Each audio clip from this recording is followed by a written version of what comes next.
un padre devoto de 2 hijos, un esposo ejemplar y un miembro activo de una iglesia, un ciudadano común y corriente de los Estados Unidos, que incluso era líder de los Boy Scouts, pero que en su interior tenía un ser oscuro que quería y fantaseaba con hacerle daño a las demás personas. Uno de los asesinos en serie más recordados de todos los Estados Unidos. Este es el caso de Dennis Rader, o mejor conocido como BTK.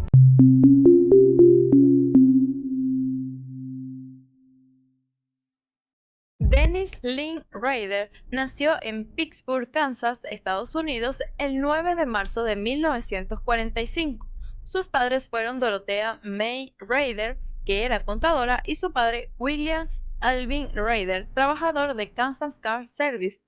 Rader era el mayor de 4 hijos y creció en Wichita, donde tuvo una infancia que según él fue solitaria, debido a que sus padres trabajaban muchas horas y casi no les daban atención a sus hijos. En su juventud maltrató a varios animales y a veces le quitaba la vida.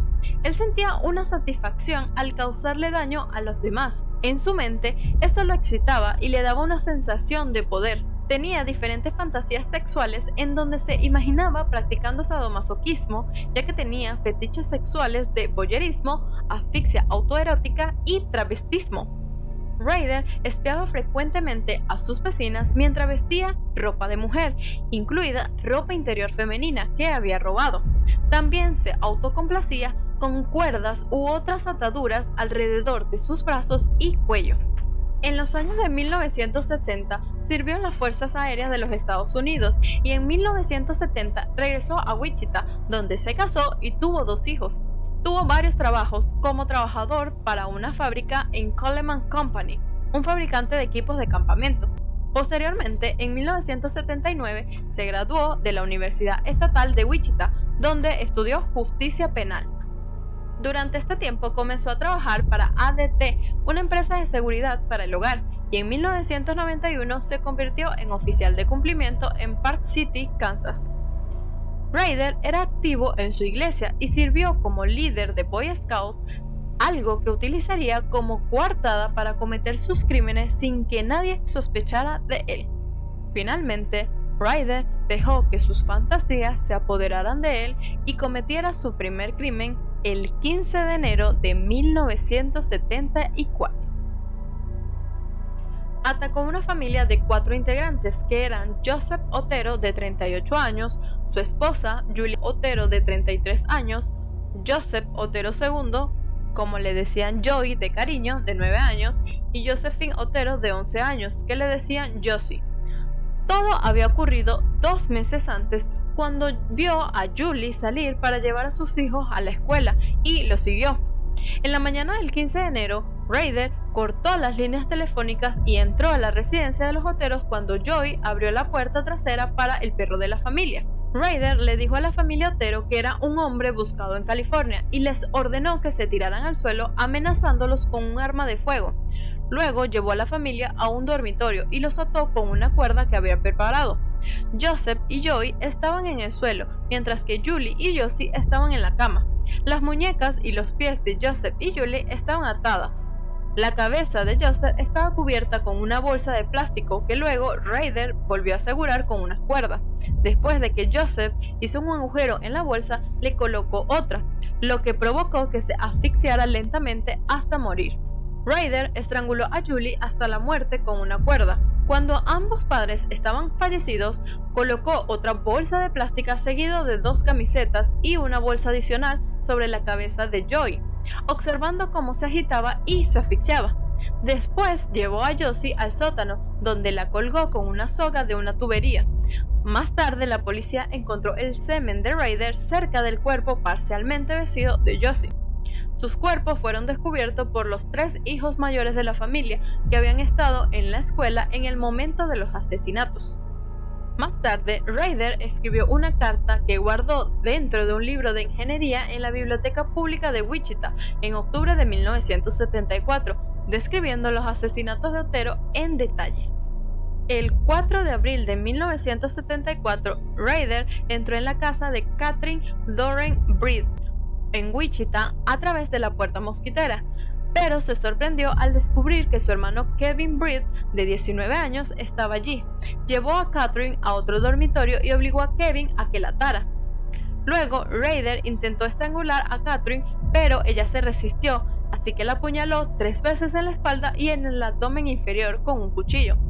Posteriormente, estranguló a Kevin y le dio un disparo en la cabeza, pero el joven fingió estar sin vida y escapó. El 17 de marzo de 1977, Ryder estaba persiguiendo a Shirley Ruth Relford, de 25 años. La localizó siguiendo a su hijo de 5 años hasta su casa. Ryder entró en su residencia y sacó un arma de fuego de su chaqueta, asustando a la familia. Después de atar a sus 3 hijos y encerrarlos en el baño, Ryder llevó a Relford al dormitorio trasero, donde la estranguló con una cuerda después de colocarle una bolsa de plástico sobre la cabeza, mientras sus hijos gritaban y golpeaban en el pasillo. Ryder tenía la intención de asesinar a los niños, pero estos lograron escapar antes de que él pudiera hacerles daño. Cuando Ryder vio a Nancy Hough Fox, de 25 años de edad, entrar a su casa en Wichita, la marcó como una víctima potencial y comenzó a acecharla. El 8 de diciembre de 1977 llamó a su puerta. Cuando nadie respondió, cortó las líneas telefónicas y entró a su casa para esperarla en la cocina. Le quitó la vida a Fox estrangulándola con un cinturón en su cama. Antes de que muriera, Ryder le dijo que él era el responsable de los asesinatos de Otero. Al día siguiente llamó a la policía desde un teléfono público diciéndoles que encontrarían el cuerpo de Fox en su casa. Durante este tiempo, Ryder también tenía la intención de matar a otras personas como Anna Williams, de 63 años, quien en 1979 escapó de la muerte al regresar a casa mucho más tarde de lo esperado. Ryder explicó durante una confesión que se obsesionó con ella y que se puso absolutamente furioso cuando ella lo evadió. Recordó que pasó horas en la casa de William, pero se impacientó y se fue cuando ella no regresó de visitar a unos amigos. El 5 de mayo de 1985, Maureen Heath, de 53 años, fue encontrada en East 33 Street North en Wichita, entre Northwest Road y North Winching Road. Le habían quitado la vida el 27 de abril y había llevado su cuerpo a la Iglesia Luterana de Cristo, donde era presidente del consejo de la iglesia. Allí fotografió su cuerpo en varias posiciones sugerentes. Ryder había guardado anteriormente láminas de plástico negro y otros materiales en la iglesia para el asesinato y más tarde arrojó el cuerpo en una zanja remota. El 16 de septiembre de 1986, Ryder estranguló a Vicki Lynn Weberly, de 28 años, hasta matarla con una media de nylon en su casa. Entró en la residencia haciéndose pasar por un técnico de reparación de teléfonos. Después del asesinato, le arregló la ropa y tomó varias fotografías de su cuerpo desnudo. Finalmente, su última víctima fue Dolores Earling Davis, de 62 años. Fue encontrada muerta el 1 de febrero de 1991 en Park City y fue asesinada el 19 de enero estrangulándola con medias. Estas fueron las 10 víctimas identificadas que Ryder le quitó la vida durante 2 décadas y que posteriormente confesaría los detalles de cada crimen.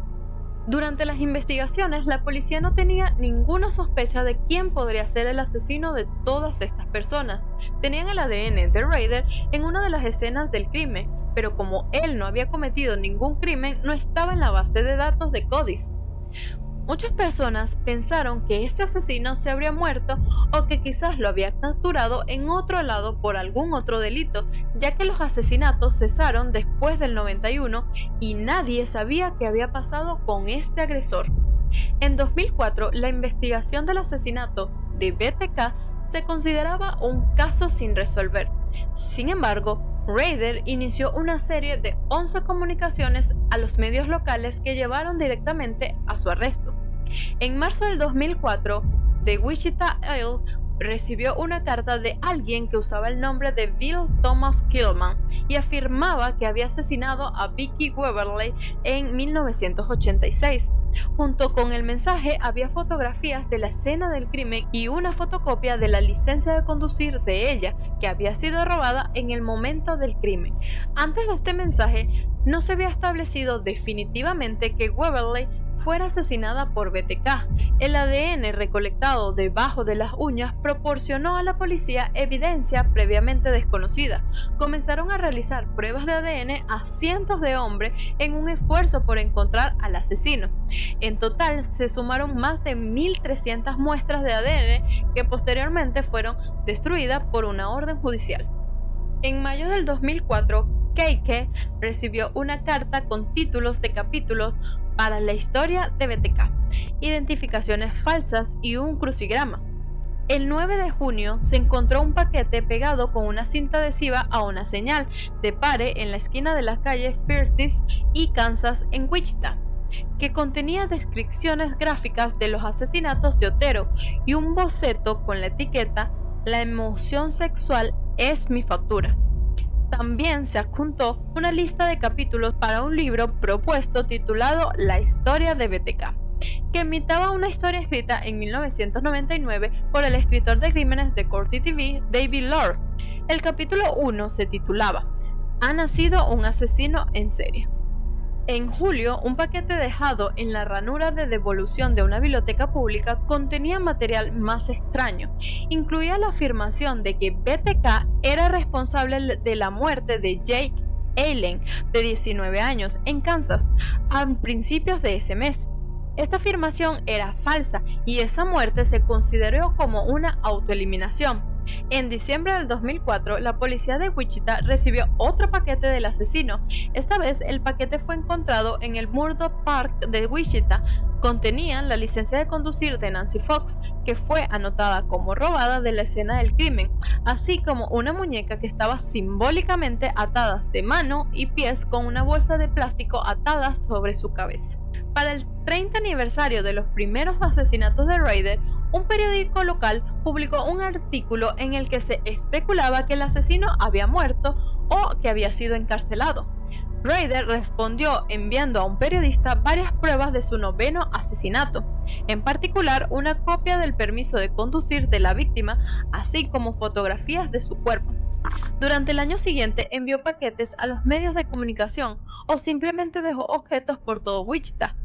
A menudo utilizaba cajas de cereal para guardar dibujos, recuerdos del crimen, incluidas fotografías, descripciones escritas de los asesinatos e incluso muñecos posando para imitar las distintas muertes de sus víctimas. En enero del 2005, la policía tuvo un respiro después de recuperar una caja de cereales que incluía una nota en la que Ryder preguntaba a la policía si podrían rastrear un disquete que quería enviarles. A través de un anuncio clasificado, los agentes de la ley le indicaron que era totalmente seguro y que no se podía rastrear, así que él les envió ese disquete, y la policía rastreó rápidamente el correo y eso lo llevó hasta su iglesia, donde se desempeñaba como presidente de la congregación. El ADN de Ryder se comparó con el semen encontrado en la primera escena del crimen. Finalmente, Dennis Ryder fue capturado el 25 de febrero del 2005 mientras conducía hacia su casa en Park City, alrededor del mediodía. La policía de Wichita, la Oficina de Investigaciones de Kansas, el FBI y agentes de la ATF registraron la casa y el vehículo de Ryder, incautando pruebas que incluían un equipo informático, un par de medias negras recuperadas de un cobertizo y un contenedor cilíndrico. También se registraron la Iglesia Luterana de Cristo, la oficina de Ryder y la sucursal principal de la biblioteca de Park City. En una conferencia de prensa en la mañana siguiente, el jefe de policía de Wichita, Norman Williams, anunció: "En resumen, BTK está arrestado". Después de su captura, Ryder admitió en su interrogatorio que había planeado matar de nuevo y que había fijado una fecha en octubre del 2004 y que estaba acechando a su víctima prevista. Ese mes, un sobre Manila fue dejado caer en una caja de UPC en Wichita. Contenía muchas tarjetas con imágenes de terror y esclavitud de niños pegadas en ella, un poema que amenazaba la vida del investigador principal, el teniente Ken Langworth, y una autografía falsa con muchos detalles sobre la vida de Ryder. El 28 de febrero del 2005, Rader fue acusado de 10 cargos de asesinato en primer grado. El 1 de marzo, la fianza de Rader se fijó en $10 millones y se le nombró un defensor público para que lo representara. El 3 de mayo de ese mismo año, el juez dictó una declaración de inocencia en nombre de Rader, ya que este no habló en su comparecencia. Sin embargo, el 27 de junio, la fecha que fue programada para el juicio, Rader cambió su declaración a culpable, describió los asesinatos en detalle ante el tribunal y no se disculpó. Cuando se declaró culpable, Rader admitió ante el tribunal que buscaba víctimas en su tiempo libre, las acechaba y las mataba. Afirmó a que se refería a ellas como proyectos, diciendo al tribunal que las fantasías sexuales le impulsaban a matar. No ha sido acusado de agredir sexualmente a sus víctimas, pero admitió que se daba placer a sí mismo con alguna de ellas. Rader fue sentenciado a 10 cadenas perpetuas consecutivas con un mínimo de 175 años, ya que en Kansas, en el momento de los asesinatos, no había pena de muerte. Posteriormente, el 19 de agosto del 2005, Rader fue trasladado al Centro Correccional El Dorado. La fecha más temprana posible para su supuesta libertad es en el año 2180. Rader, quien ahora tiene 78 años, permanece encarcelado en el Centro Correccional El Dorado en Kansas y se encuentra en régimen de aislamiento para su protección, con 1 hora de ejercicio por día y 3 duchas por semana. Es probable que esto continúe indefinidamente. A partir del 2006, a Rader se le permitió el acceso a la televisión y a la radio, a leer revistas y a otros privilegios por buena conducta. Se creía en ese momento que los 10 asesinatos conocidos eran los únicos asesinatos de los que Rader era realmente responsable. Aunque la policía de Wichita está bastante segura de que acechó e investigó a otras víctimas potenciales, esto incluye a una persona que se salvó cuando Rader canceló su ataque planeado al llegar cerca de la casa del objetivo debido a la presencia de equipos de construcciones y de carreteras cercas. Rader declaró en su entrevista con la policía que había mucha gente afortunada, porque él tenía pensado asesinar a otras personas, pero al final no lo pudo desarrollar. El 23 de agosto del 2023, Associated Press informó que Rader era considerado el principal sospechoso de otros 2 asesinatos en Oklahoma y Missouri. Las autoridades descubrieron posibles trofeos de las víctimas después de iniciar una búsqueda de pruebas en la antigua casa de Rader, en Park City, lo que resultó en la investigación de su posible participación en otras desapariciones y asesinatos sin resolver, como el de Cynthia Dawn Kinney, de 16 años, quien fue vista por última vez en Osage, Oklahoma, el 23 de junio de 1976. En 2023, el alguacil de Osage, Eddie Bearden, afirmó que Rader había sido identificado como el sospechoso principal después de que se determinó que estaba involucrado en eventos de Boy Scout en el área y cuando se supo que Rader había incluido la frase "mal día de lavado" en sus escritos. Un banco también estaba instalando nuevas alarmas ADT al otro lado de la calle de la lavandería cuando Kinney desapareció. Rader era un instalador regional de ADT en ese momento. Además, Rader supuestamente afirmó haber fantaseado con secuestrar a una niña de una lavandería. Rader ha negado su participación en el asesinato, lo que Biden cree que se debe a que posiblemente será juzgado en Oklahoma y potencialmente recibiría la pena de muerte. Dennis Rader era un ser malvado y despreciable que le gustaba hacerle daño a las demás personas solo para complacerse y satisfacerse a él mismo. Le encantaba ser el centro de atención y quería que fuera recordado por los crímenes que cometió. De hecho, él mismo fue el que se colocó ese apodo de DTK, ya que esas siglas en inglés significaban lo que él practicaba con sus víctimas: bind, de atar; torture, de torturar; y kill, de matar, algo que siempre hacía con todas sus víctimas. Si te gustó este video, no olvides compartir, darle like y suscribirte a mi canal, que me apoyaría bastante. Hasta la próxima.